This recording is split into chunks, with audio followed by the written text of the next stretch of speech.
Hello everyone, welcome to the channel Tanvi of course and I am Tanvi. तो कैसे हो आप सभी? Hope you all are fit, fine and healthy. Okay, तो आज की वीडियो में मैं आपके लिए लेके आई हूँ एक simple Arabic shaded mehndi design, जो कि एक बेल शेप और बैंगल शेप मेहंदी डिज़ाइन भी है। तो आप इस मेहंदी डिज़ाइन को कोई भी सा इनमें से नेम दे सकते हो।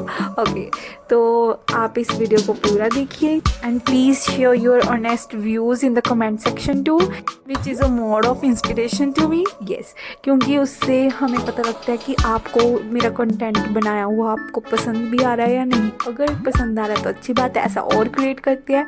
और अगर कुछ पसंद नहीं आ रहा तो मैं क्या कर सकती हूँ, उसको चेंज कैसे करूँ, कुछ न्यू इनोवेटिव सा क्या करूँ जिससे आपको वो पसंद आए।